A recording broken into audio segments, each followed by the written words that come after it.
आज हम लोग जो क्लास स्टार्ट कर रहे हैं वो बीकॉम फर्स्ट पार्ट के लिए है, जिस चैप्टर का नाम है hire purchase system and instalment payment system. दोनों का आज हम लोग इंट्रोडक्शन पे बात करेंगे। हायर परचेज सिस्टम और इंस्टॉलमेंट पेमेंट सिस्टम में आखिर दोनों में क्या क्या चीज का समानता है, दोनों में क्या क्या चीज का डिफरेंस है और उसका मेरिट्स एंड डिमेरिट्स अर्थात उसके गुण और दोष पर आज हम लोग बात करेंगे। तो सबसे पहले आज हम लोग हायर परचेज सिस्टम और इंस्टॉलमेंट पेमेंट सिस्टम के सिमिलरिटी पे बात करें। दोनों है लगभग समान, लेकिन समान का मतलब ये नहीं होता है, अगर पूर्ण रूप से समान होता तो फिर दोनों अलग अलग चैप्टर ही नहीं होता, लेकिन बहुत हद तक सिमिलरिटी दोनों में है। उन्हीं सिमिलरिटी पे आज पहले हम लोग बात करेंगे, उसके बाद हम लोग दोनों में डिफरेंस की बात करेंगे। तो अब हम लोग चले ध्यान दें सिमिलरिटी किस आधार पे है, कैसे है उसको आप लोग ध्यान दें। Higher purchase system and installment payment system।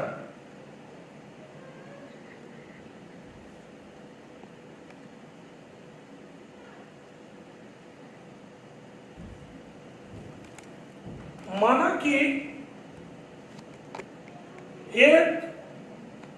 मैंने मोटरसाइकिल खरीदने के लिए गए किसी दुकान में, तो दुकानदार ने हमें कहा कि आप अगर,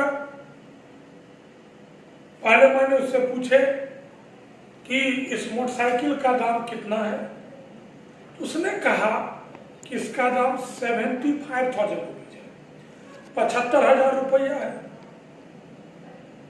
तो मेरे बजट में 75,000 रुपया तो है ही नहीं, तो हम मोटरसाइकिल खरीदेंगे कैसे। तो मैंने उससे पूछे कि आपके यहाँ मोटरसाइकिल बेचने का क्या क्या ऑप्शन है, तो उसने बताया कि आप पूर्ण पेमेंट करके भी आप ले सकते हैं या कुछ डाउन पेमेंट कर दीजिए और आप हमें कुछ कुछ करके किस्तों में पेमेंट कर दीजिए, चाहे वो किस्त इंस्टॉलमेंट मंथली पेमेंट कर सकते हैं या क्वार्टरली कर सकते हैं या हाफ ईयरली कर सकते हैं या तो ईयरली कर सकते हैं। तब लगा कि नहीं, मेरे ये बजट का चीज है, अब लेने में कोई हमें समस्या नहीं है। तो अब हम लोग विचार कर रहे हैं कि मोटरसाइकिल को खरीदें। तो आखिर खरीदेंगे तो खरीदने के लिए अगर हम उसको पूरा फुल वैल्यू अगर पे करके लेना चाहें तो वह हमें 75,000 में देगा, और अगर हम उसको इंस्टॉलमेंट में दें तो हमें छोटा छोटा अमाउंट करके उसको पेमेंट करना होगा। मान लीजिए उस मोटरसाइकिल का कॉस्ट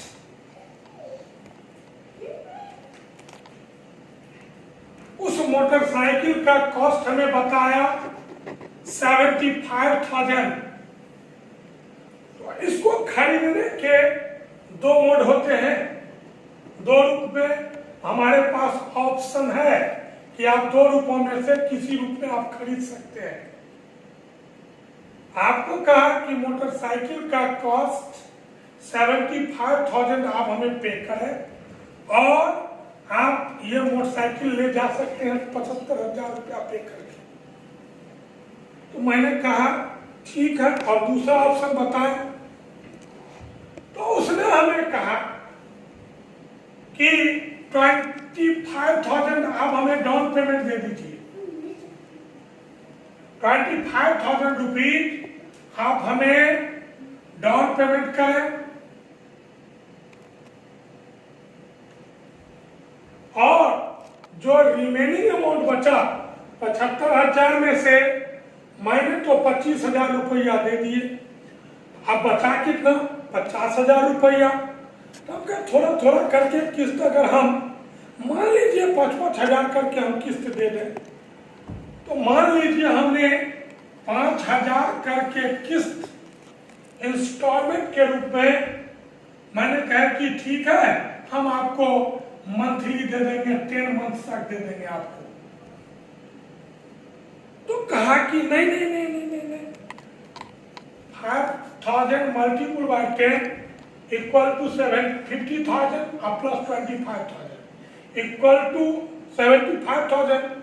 तो दुकानदार कहा कि नहीं नहीं नहीं नहीं, आपको हम यह सुविधा दिए हैं, आपको इस तरह की व्यवस्था दिए हैं, आप हमें इंस्टॉलमेंट में देंगे, आपको 10 इंस्टॉलमेंट में नहीं देना है, आपको 12 इंस्टॉलमेंट देना है। तो कितना हो जाएगा 12 पंचे 60 और 25, हमें टोटल पे कितना करना पड़ेगा 85,000 रुपया हमें पे करना पड़ेगा। अरे हम तो कहेगी ये तो चीटिंग है।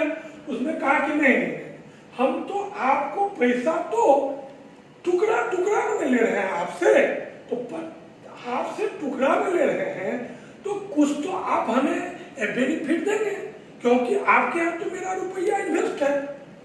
तो आपको इसका मतलब है कि 75,000 रुपया तो यह आपका कॉस्ट हुआ 75,000, तो कॉस्टिंग तो आपको लग ही रहा है, और 10,000 जो आपको एक्स्ट्रा देना पड़ता है वो आपका कौन चार्जेज हुआ, सर्विस चार्जेज, जिसको हम लोग इंटरेस्ट कहते हैं, अर्थात आपको इंटरेस्ट पे करना।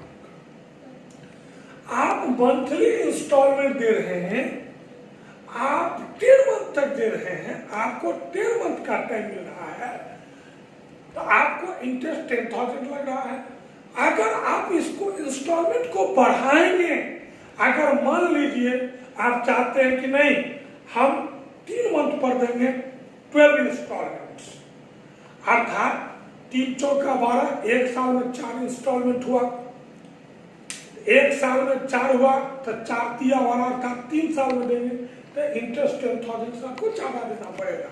आप कहते नहीं 6 महीना पर इंस्टॉलमेंट देंगे, तो इसका मतलब है कि आपको 6 साल तक देना होगा हाफ ईयरली इंस्टॉलमेंट के हिसाब से, तो इंटरेस्ट और बढ़ जाएगा।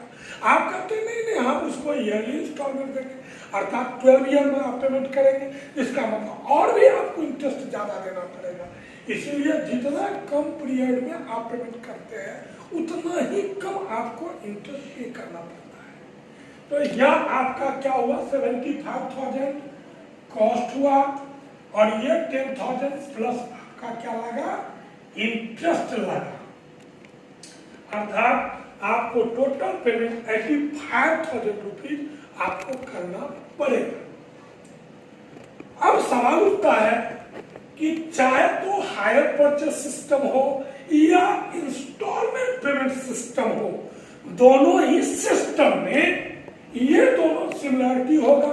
किसी भी रूप में अगर आप खरीदते हैं, हायर परचेस सिस्टम से खरीदते हैं या इंस्टॉलमेंट पेमेंट सिस्टम से खरीदते हैं, ये दोनों बातें सिमिलर होंगे और दोनों में सिमिलरिटी होगा। अब आखिर दोनों में डिफरेंस क्या होगा ये आप लोग सबसे पहले जानें।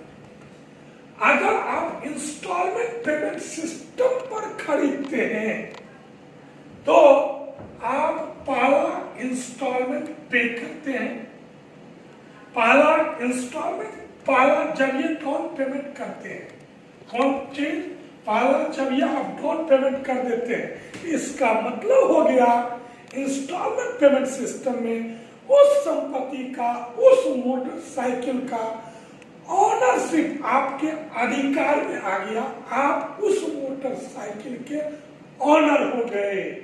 25,000 रुपया डाउन पेमेंट किए और आप उस एसेट्स का ऑनर हो गए इंस्टॉलमेंट पेमेंट सिस्टम में। और साथ ही साथ अब जो बचा 75,000 जो रिमेनिंग अमाउंट बचा, अब जो बचा 25,000 देने के बाद जो रिमेनिंग अमाउंट बचा 60,000, वह 60,000 लोन अमाउंट कहलाएगा। क्यों? इसका रीजन यही है कि 25,000 रुपया आपने दिए, अब बच्चा 25,000 दे दिए, आपको वेंडर ने, विक्रेता ने आपको ऑनरशिप दे दिया। तो जब आपको ऑनरशिप मिल गया तो फिर वह राशि जो रिमेनिंग अमाउंट होगा वो आपके ऊपर वेंडर का लोन होगा।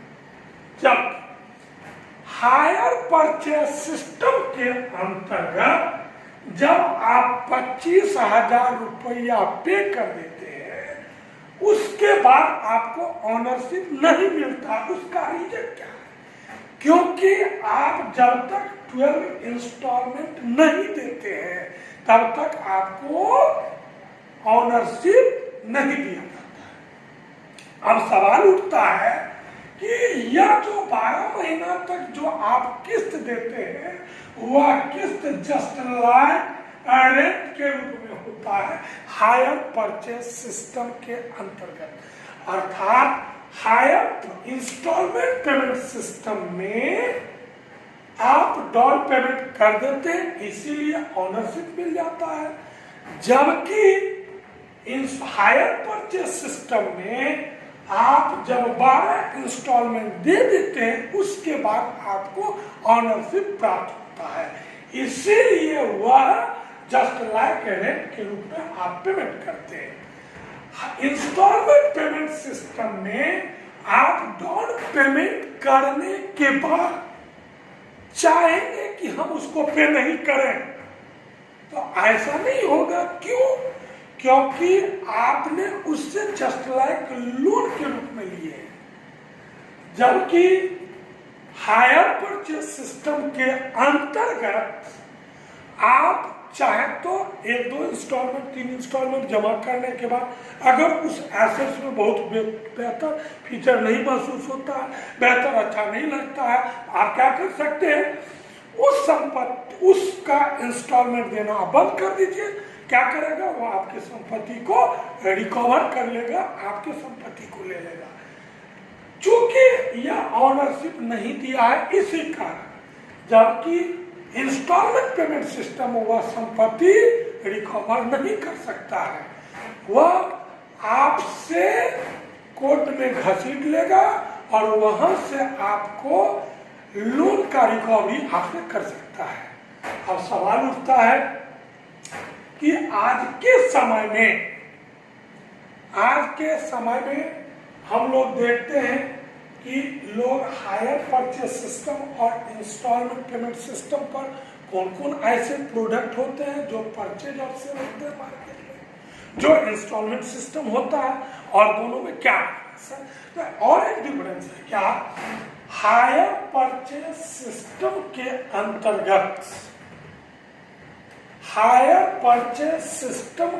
अंतर्गत जो एसेट्स खरीदा और बेचा जाता है जिसका की रीसेल वैल्यू मार्केट में ज्यादा है, उसी को हायर परचेज सिस्टम पर बेचा जाता है।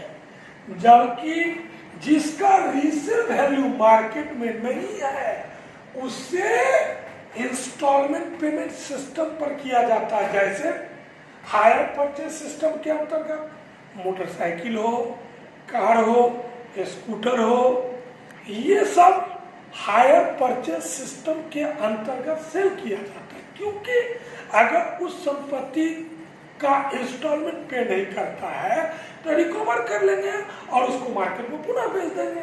जबकि इंस्टॉलमेंट पेमेंट सिस्टम से हम यदि मान लीजिए हम मोबाइल लेते हैं और कहते हैं भैया ये 12,000 का मोबाइल है, 1,000 हम आपको दे देते हैं, 11,000 रुपया आप हमसे किस्त में ले लीजिए, तो कहेगा नहीं नहीं भैया, क्योंकि मोबाइल का रीसेल वैल्यू कुछ भी नहीं के बराबर होता है, अर्थात वो मोबाइल रिकवर करके करेगा क्या।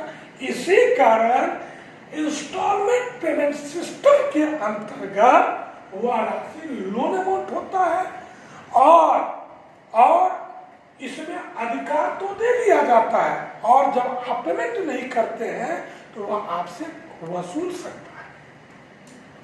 अब सवाल उठता है हायर परचेज सिस्टम और इंस्टॉलमेंट पेमेंट सिस्टम में, दोनों में हम लोग बहुत हद तक अंतर समझ गए। अब हम लोग कुछ इससे संबंधित कुछ एग्जाम्पल आपके बीच एक लेकर के आप लोगों को हम बताते हैं। अब हम बात करेंगे हायर परचेज सिस्टम के कैलकुलेशन पर।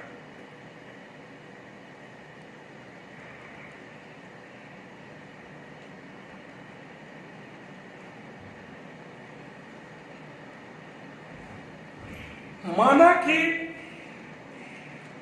मैंने एक एसेट्स खरीदे, माना कि मैंने एक एसेट्स 26,000 रुपया में खरीदे और उस एसेट्स को 26,000 में जब मैंने खरीदे तो 6,000 उसका वो कॉस्ट प्राइस का, मैंने 6,000 रुपया उसको डाउन पेमेंट कर दिया। अब बचा कितना? 20,000 रुपया। हम कहे कि ईयरली इंस्टॉलमेंट देंगे और प्रत्येक साल हम 5-5 हजार रुपया करके आपको पेमेंट करेंगे। तो दुकानदार ने कहा ठीक है, आपको rate of interest 10% per annum आपको पेमेंट करना पड़ेगा और आपको यह संपत्ति हम हायर परचेज सिस्टम के अंतर्गत हम आपको बेचेंगे। तो आपने कहा कि ठीक है, हम आपको हायर परचेज सिस्टम के अंतर्गत आपसे हम खरीदेंगे। तो सवाल उठता है कि हायर परचेज सिस्टम के अंतर्गत हमें कॉस्ट प्राइस बताया 26,000, तो क्या वह संपत्ति जिसके लिए हमें 26,000 रुपया पे करना पड़ रहा है, क्या हायर परचेज सिस्टम के अंतर्गत देगा? तो क्या 26,000 ही हमें देना होगा? नहीं, अर्थात 6,000 देने के बाद जो 20,000 बचा उस पर हमें इंटरेस्ट भी पे करना पड़ेगा। अब सवाल उठता है कि देखिए हम लोग उसको कैलकुलेशन कैसे करते हैं। तो मान लीजिए यहाँ पर हम लोग लिखते हैं, सबसे पहले क्वेश्चन में मान लीजिए हमारे पास ईयर दिए हुए हैं। मान लीजिए 1 जनवरी 2015 ईस्वी को मैंने डाउन पेमेंट की, तो इंस्टॉलमेंट तो ईयरली है, 31 दिसंबर 2015 को पहला इंस्टॉलमेंट देंगे, फिर उसके बाद 31 दिसंबर 2016 को सेकेंड इंस्टॉलमेंट देंगे, फिर 31 दिसंबर 2017 को थर्ड इंस्टॉलमेंट देंगे, 31 दिसंबर 2018 को हम देंगे फोर्थ इंस्टॉलमेंट।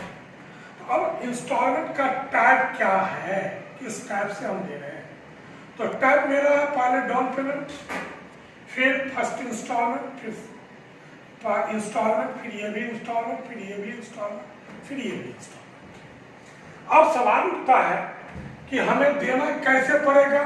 हमारे पास चूंकि कॉस्ट प्राइस दिया हुआ है, तो हमारा कॉस्ट क्या है?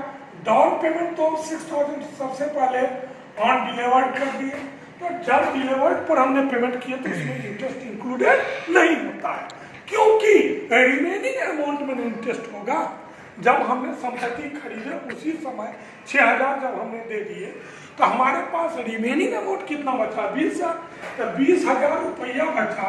उस 20,000 में से 4 इंस्टॉलमेंट मान लीजिए 5,000 रुपया फर्स्ट दिए, सेकेंड इंस्टॉलमेंट 5,000 दिए, थर्ड इंस्टॉलमेंट 5,000 दिए और फोर्थ इंस्टॉलमेंट हमने 5,000 रुपया दिया। अब सवाल उठता है कि हमने total payment, total cost price हमारा हुआ 26,000, तो हमने जब ये इंस्टॉलमेंट के आधार पर खरीदे, जब ये हमने इंस्टॉलमेंट के आधार पर खरीदे तो हमको एक्स्ट्रा प्लस इंटरेस्ट के रूप में हमें पे करना होगा। अब सवाल उठता है कि cost price plus interest equal to क्या होगा, इंस्टॉलमेंट। अब सवाल उठता है कि जो 6,000 रुपया मैंने डाउन पेमेंट किए उस पर तो इंटरेस्ट इंक्लूड नहीं होता है, उसमें तो इंटरेस्ट नहीं देना होगा। तो मान लीजिए मैंने एक एग्जाम्पल के तौर पे आपको बताए थे मैंने कि मैंने 75,000 रुपया कॉस्ट प्राइस का एक संपत्ति खरीदे, उसमें से मैंने 25,000 दे दिए, अर्थात रिमेनिंग अमाउंट जो बचा 50,000 उसको हमें 5,000 करके हमें 12 इंस्टॉलमेंट में देना है। अर्थात जब ये हमको 12 इंस्टॉलमेंट में देना है, एक अर्थात हमें एक्सेस अमाउंट देना होगा, अर्थात उसमें इंटरेस्ट इंक्लूडेड है। जबकि अभी जो मेरा क्वेश्चन कहता है उसको हम बात करें कि हमें 26,000 हमारा कॉस्ट प्राइस है।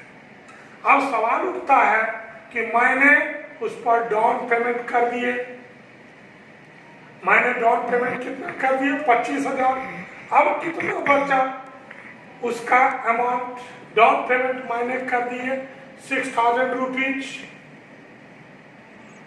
अब कितना बचा 20,000, जिसको कि हम 4 इक्वल इंस्टॉलमेंट में देंगे। तो 4 इंस्टॉलमेंट में देंगे, इसका मतलब है कि हमें इंटरेस्ट भी उसे पे करना होगा। तो रिमेनिंग अमाउंट कितना बचा 20,000, तो फर्स्ट ईयर जो हमें इंटरेस्ट देना होगा वो 20,000 का 10% अर्थात 2,000 रुपीज, 2,000 रुपया इंटरेस्ट हमें देना होगा। अर्थात हमें 5 2 7,000, अर्थात पहला जो होगा डाउन पेमेंट उसमें तो कोई इंटरेस्ट नहीं है। अब सवाल उठता है कि फर्स्ट इंस्टॉलमेंट जो होगा वो कितना पेमेंट करना होगा, 5 2 7,000 रुपया। अब सवाल उठता है कि 20,000 में से चूंकि यह तो हमारा कॉस्ट प्राइस है, तो कॉस्ट प्राइस में से कॉस्ट प्राइस घटता है, प्रिंसिपल अमाउंट में से प्रिंसिपल अमाउंट घटता है, अर्थात 20 में से 5 गया। अब सेकेंड ईयर में मेरे पास कितना बच गया 15,000। तो अब सेकेंड ईयर में हमको जो इंटरेस्ट देना होगा 15,000 का 10%, अर्थात 1,500 रुपया हमें इंटरेस्ट देना होगा। अर्थात हमारा इंस्टॉलमेंट होगा 6,500 रुपया का। अब सवाल उठता है कि 15 में से मैंने 5,000 तो दे दिए, अब बचा कितना 10,000, तो 10,000 का 10% हमारा हो गया 1,000, तो 5 1 कितना हो गया 6,000 हमारा थर्ड इंस्टॉलमेंट हो गया। अब सवाल हो गया तो 10,000 में से मैंने 5,000 तो दे दिए, तो अब रिमेनिंग कितना अमाउंट बच गया 5,000, 5,000 का 10% हमारा हो गया 500 रुपया। अर्थात हमें पे करना होगा टोटल अमाउंट हमें पे करना होगा 5,500 रुपया। टोटल इंटरेस्ट हमें देना पड़ा 2 1 3 1 4 1 5,000 रुपया हमें इंटरेस्ट देना पड़ा, जबकि हमारा टोटल इंस्टॉलमेंट हो गया कितना 26 और 5 31,000 रुपया। अब सवाल उठता है कि ये तो मैंने आपको सिंपल बता दिया, अब आपको ध्यान देना है। मान लीजिए मेरे पास अभी बाकी कितना है टोटल 20,000 में से मैंने 5,000 दे दिए, अब कितना पहले तो फर्स्ट ईयर 20,000 पर निकाले, मैंने 5,000 दे दिया, अब कितना बच गया 15,000 पर 10%। उसके बाद फिर 5,000 दे दिए तो फिर मेरे पास बचा 10,000। 10,000 का 10% 1,000 हो गया। फिर मेरे पास बचा 5,000, उस 5,000 का 10% अर्थात इस तरह से लोग कैलकुलेट करके हम लोग निकाल सकते हैं। Thank you. फिर अगला क्लास हम लोग कल संचालित करेंगे। अब सवाल उठता है कि आप सारे बच्चे हमारे चैनल को सब्सक्राइब कर लें और बेल आइकन को जरूर दबा दें, जिससे कि आपको नोटिफिकेशन हमेशा आपके पास मिलता रहे। धन्यवाद। आप लोग इस वीडियो को लाइक कीजिए, हमारे चैनल डॉक्टर AK चौधरी को सब्सक्राइब कीजिए और इस वीडियो को जहाँ पे शेयर करना होगा वहाँ पे शेयर कीजिए और हम लोग का वीडियो हर रोज़ आएगा। Thanks for watching.